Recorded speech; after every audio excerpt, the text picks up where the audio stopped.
인생을 살아간다고 하는 것은 마치 모든 것이 다 있는 상점에서 어떤 물건을 고르는 것과 같다고 할 수가 있습니다. 제가 어제 우리 아이들하고 모든 것이 다 있는 상점에 갔어요.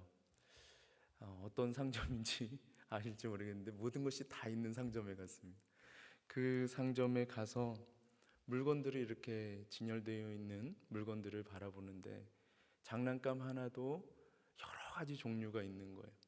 그리고 노트도 여러 가지가 있고 어떤 각종 생활용품들도 굉장히 여러 가지가 있습니다. 그 가운데에서 어떤 것 하나를 고른다고 하는 것은 어떻게 보면 굉장히 쉬운 것일 수 있지만 또 때에 따라서는 굉장히 망설여지는 것일 수 있습니다. 인생을 살아가는데도 그렇습니다. 여러 가지 많은 길이 있기 때문에 그래요. 그 가운데서 내가 어떤 것을 선택할 것인가 라고 하는 것은 사실 어떤 것을 결정하기 이전에 그가 가지고 있는 생각이 어떠한가에 따라서 결정된다고 볼 수가 있습니다. 인생을 살아가는 데 있어서 어떻게 내가 한 걸음 한 걸음을 내디딜 것인가 라고 하는 문제가 별로 중요한 것 같지 않아 보여도 인생을 살고 나면은 그 사람이 걸어간 발자취가 그대로 그 사람에게 흔적으로 남게 되는 것을 볼 수가 있어요. 그래서 우리가 인생을 어떻게 살아가느냐는 굉장히 중요한 문제라고 할 수가 있습니다. 때에 따라서는 내가 걸어가는 그 길에 오점을 남기지 않기 위해서 그냥 아무것도 하지 않고 내가 있으면 되지라고 생각할 수 있는데요, 아무것도 하지 않으려고 하는 그것이 그의 인생 가운데 남게 되는 것을 볼 수가 있어요. 그래서 인생이라는 것은 그냥 가만히 있는다고 해서 되는 것도 아니고 또 자기 마음대로 살아간다고 해서 되는 것도 아닙니다. 오늘 우리가 역대상을 살펴보고 있는데 이 역대하와 역대상은 굉장히 독특한 이 역사의 기록이라고 할 수 있습니다. 사무엘상하나 열왕기상하고는 조금 다릅니다. 이 역대상하는 여러분이 이 족보를 살펴보시면서 느끼셨는지 모르겠지만 이 역대상 9장에는 바벨론 포로 시기 이후에 예루살렘에 돌아온 사람들의 이름이 기록되어져 있는 것을 볼 수가 있어요. 그러니까 즉 다시 말하면 이 역대상하는 바벨론에서 포로로 잡혀간 이후에 이제 돌아와서 기록되었다고 하는 것이죠. 그래서 이 역대상하는 굉장히 편집적인 성격이 강합니다. 그러다 보니까 첫 부분에서부터 족보의 이름이 막 등장하는 것을 볼 수가 있어요. 사무엘상하나 열왕기상하는 사실적인 기록에 중점을 두었다고 한다면 이 역대상하는 그 역사를 기록한 자의 해석이 굉장히 중요하다고 하는 것을 알 수가 있습니다. 그래서 다윗을 기록함에 있어서도 11장부터 갑자기 다윗이 그냥 툭 등장을 해버립니다. 어떤 다윗이 왕이 되기까지의 그 험난한 과정들이 생략이 되어지는 것을 볼 수가 있어요. 또 사울은 10장에서 딱 한 장만 기록이 되는 것을 볼 수가 있습니다. 그래서 이 역대상하를 우리가 읽어보면 왜 이제 이 역대상하를 기록하게 되었는가를 알 수가 있는데, 이 바벨론 포로를 붙잡혀간 이후에 이스라엘 백성들이 이제 예루살렘에 돌아와서 한번 생각을 해본 것입니다. 어떻게 우리가 살아야 하나님께서 정말 기뻐하시는 삶을 살 수 있고 인생에서 실패하지 않는 삶을 살 수가 있는 것인가? 그 가운데 떠오르는 인물 가운데 두드러지게 떠올랐던 인물이 바로 이 다윗이라고 하는 인물입니다.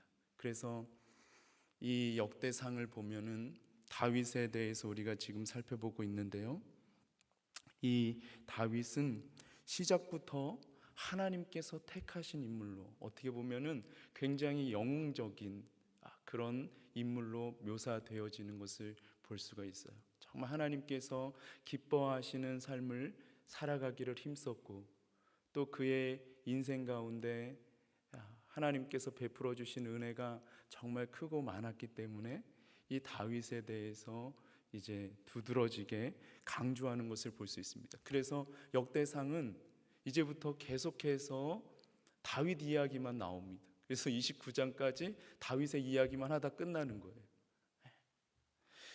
여러분, 이 역사를 보면은 그 시대마다 쓰임을 받았던 인물이 있습니다. 얼마 전에, 며칠 전이었는데 미국에서 그 존 맥케인이라고 하는 분이 타계를 하셨어요. 굉장히 그 시대 가운데 하나님께서 귀하게 쓰셨던 인물 가운데 한 사람이었습니다. 또 우리나라에도 하나님께서 귀히 쓰셨던 인물들이 있죠. 어떤 호불호를 이야기하기 전에 박정희 대통령 같은 분들은 정말 하나님께서 시대 가운데 귀하게 쓰셨던 인물이라고 할 수 있습니다. 오늘 본문에 나오는 이 다윗도 하나님께서 정말 귀하게 쓰신 인물이었는데요. 오늘 이 다윗을 살펴보는 가운데 우리가 앞에서 용맹성과 그의 탁월한 리더십을 살펴보았는데, 이 다윗의 중심에는 늘 하나님이 계셨다고 하는 것을 알 수가 있습니다. 여러분, 때로는 인생을 어떻게 살아가야 할지를 참 고민이 되고 알 수가 없을 때, 마치 정말 수수께끼를 풀어가는 것 같은 그런 느낌이 들 때가 있어요. 갈팡질팡하고 진퇴양난을 거듭하는 가운데 이게 어떻게 해야 되나, 그럴 때 하나님의 말씀을 보면 하나님의 말씀 속에서 해답을 얻을 수가 있습니다. 오늘 다윗이 하나님 앞에서 그의 인생 가운데 또 그 나라를 경영해 나가는 가운데 어떻게 해야 할 것인지를 그가 이제 지휘관들에게 그리고 이스라엘 백성들에게 그것을 의논하는 것을 볼 수가 있는데요. 같이 한번 1절부터 3절의 말씀을 같이 한번 읽어보겠습니다. 1절부터 3절 시작.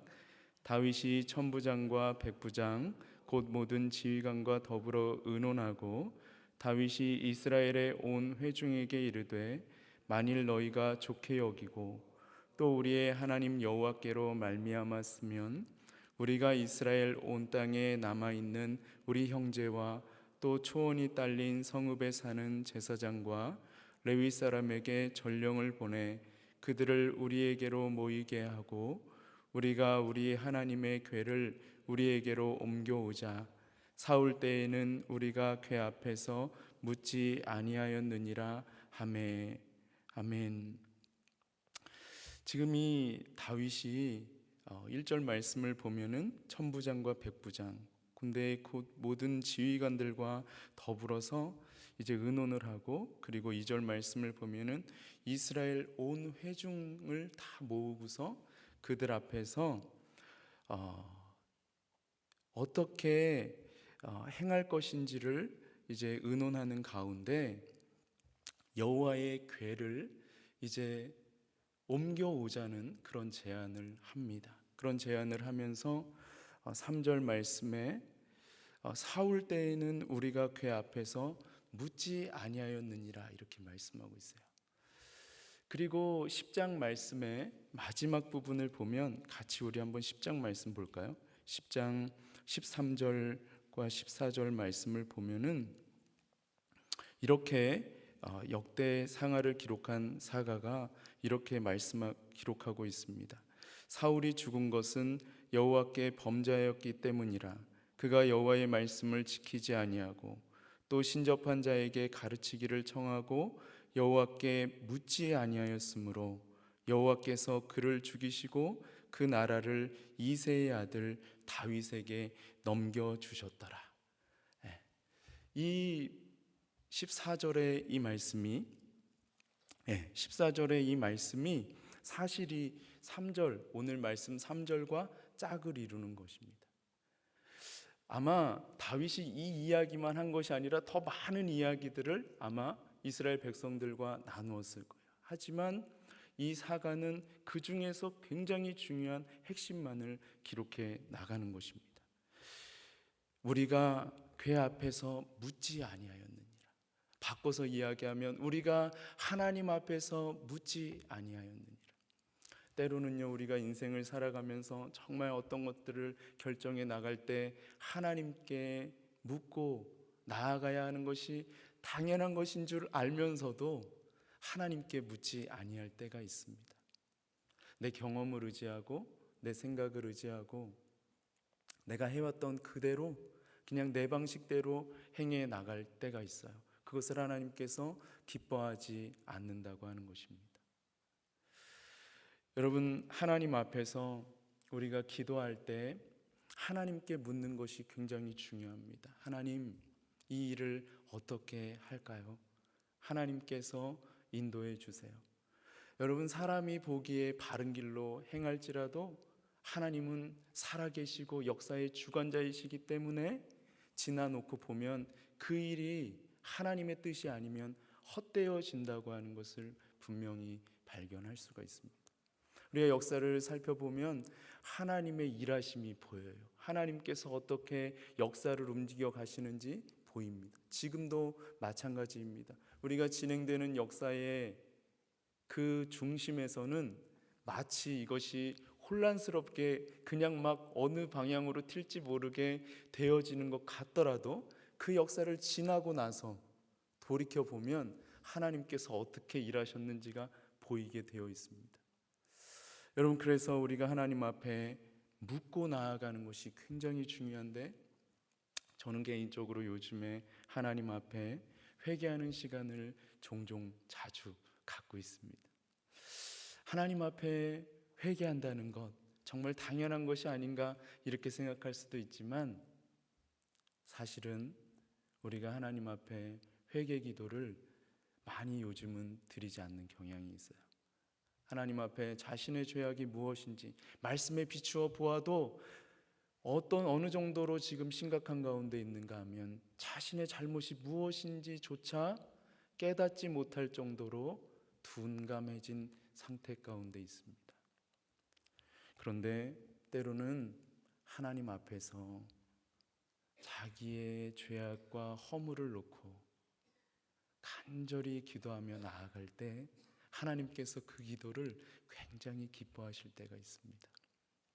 제가 요즘에 집중하는 두 개의 단어가 있는데, 하나는 신실함이라는 단어고 또 하나는 소박함이라고 하는 단어입니다. 이 소박함이라고 하는 단어는 어떤 작고 어떤 그냥 조촐하고 어떤 그런 것을 말하는 것이 아니라 진실함을 말하는 거예요. 진실을 추구하고, 그리고 어려운 상황 가운데에서도 하나님을 믿고 의지하며 나아가는 그 신실함을 하나님께서 기뻐하시더라고요. 여러분은 요즘 하나님께 무엇을 묻고 계십니까? 여러분은 요즘 하나님 앞에서 어떤 죄를 놓고 깊이 회개하고 계십니까? 하나님 앞에 우리가 나아갈 때에 하나님께서 무엇을 기뻐하시는지 묻고, 또 하나님 앞에서 내가 지금 회개할 것인지 깊이 묻는 가운데 나아가시는 은혜가 있기를 간절히 소망합니다. 또 오늘 한 가지 더 말씀을 통해서 살펴보려고 하는 것은 하나님께서 기뻐하시는 일을 하는 것이 중요하다고 하는 것입니다. 무엇을 선택해야 될지 모르겠고 무엇을 해야 될지 모르겠을 때 하나님께서 기뻐하시는 일, 즉 다시 말하면 우리가 생각하기에 이렇게 해야 돼 라고 하는 그 일을 하면 하나님께서 기뻐하신다고 하는 것입니다. 정말 하나님께서 기뻐하시는 일을 다윗이 이제 실행에 옮기는 것을 볼 수가 있는데요, 우리 다 함께 4절부터 8절의 말씀을 같이 한번 읽어보겠습니다. 4절부터 8절 시작. 뭇 백성의 눈이 이 일을 좋게 여김으로 온 회중이 그대로 행하겠다 한지라.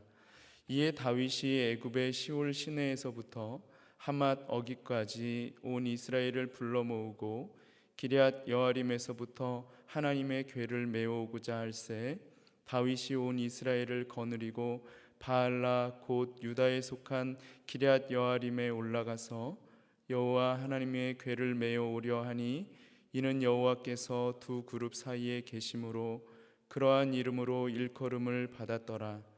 하나님의 궤를 새 수레에 싣고 아비나답의 집에서 나오는데 우사와 아이오는 수레를 몰며 다윗과 이스라엘 온 무리는 하나님 앞에서 힘을 다하여 뛰놀며 노래하며 수금과 비파와 소고와 재금과 나팔로 연주하니라. 아멘.